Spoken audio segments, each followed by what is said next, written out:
Indonesia adalah negara yang kaya akan budaya, suku, tradisi, bahkan sejarah. Di setiap ruang pada daerah di Indonesia terdapat sejarah yang kita semua belum ketahui. Maka dari itu, saya Novel Al-Aziz dan kedua teman saya, yakni Hamdan Atfal dan Abdullah Thoyib, akan membawakan video ini dengan judul Sejarah Desa Klengkingan yang terdapat di Kabupaten Klaten, Provinsi Jawa Tengah. Video ini berisikan edukasi tentang nilai sejarah, jadi enjoy video guys.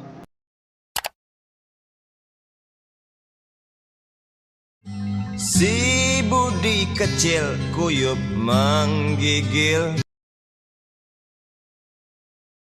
kisah usang tikus-tikus berdasi.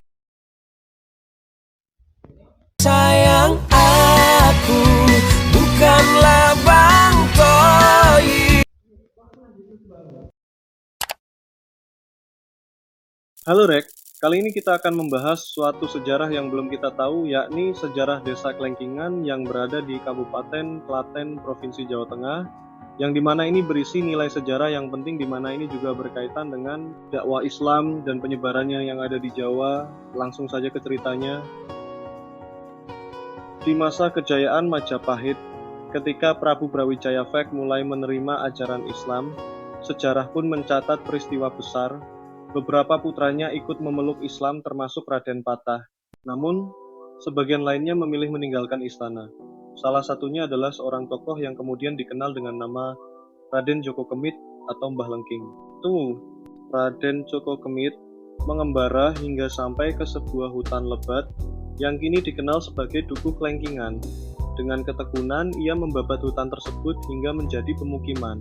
Disinilah awal mula berdirinya Dukuh yang kini menjadi bagian penting dari sejarah lokal.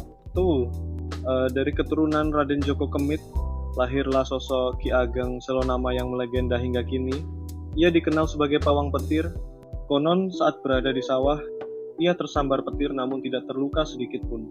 Kejadian itu membuat namanya harum hingga ke Demak dan Yogyakarta, di mana petilasannya tersebar. Raden Djoko Kemit juga dikenal memiliki benda keramat, sebuah ceret dan kelenting dari tanah liat yang dipercaya bisa memenuhi air sebanyak apapun tamunya. Tahun 1986, dibangunlah bangsal dan sendang di Dukuh Klengkingan, namun keduanya menghilang tanpa jejak. Sebuah misteri yang masih dipercaya masyarakat hingga kini. Selain itu, ia juga memiliki 3 hewan peliharaan, seekor harimau putih dan 2 burung perkutut bernama Bodronoyo dan Narodo. Setelah kepergiannya, pengaruh Hindu yang ia anut masih kuat. Masyarakat pun takut melaksanakan sholat karena khawatir mendapat karma dari leluhur. Namun, pada tahun 1986, keturunan ke-14 dari Raden Djoko Kemit berani memecah ketakutan itu. Ia sholat di depan bangsal sebagai bentuk keyakinannya terhadap Islam. Sejak saat itu, masyarakat mulai mengikuti langkah tersebut, dan Masjid As-Salam pun didirikan sebagai simbol Islam di Dukuh Klengkingan. Lalu, pada 10 April tahun 1987, Ki Raden Djoko Semit, atau juga dikenal dengan sebutan Mbah Lengking, meninggal. Mulai hingga kini, asal-usul berdirinya Dukuh masih ditelusuri oleh para keturunan Raden Djoko Kemit.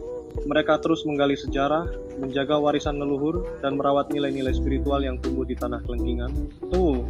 Legenda dan sejarah Dukuh Klengkingan bukan sekadar kisah masa lalu. Ia adalah jembatan antara budaya, keyakinan, dan keberanian generasi untuk berubah.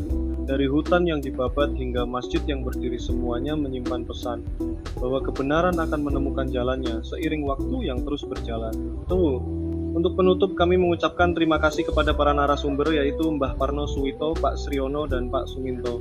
Mungkin banyaknya kesalahan kami mohon dimaafkan. Sekian dari kami kelompok 5. Wassalamualaikum warahmatullahi wabarakatuh.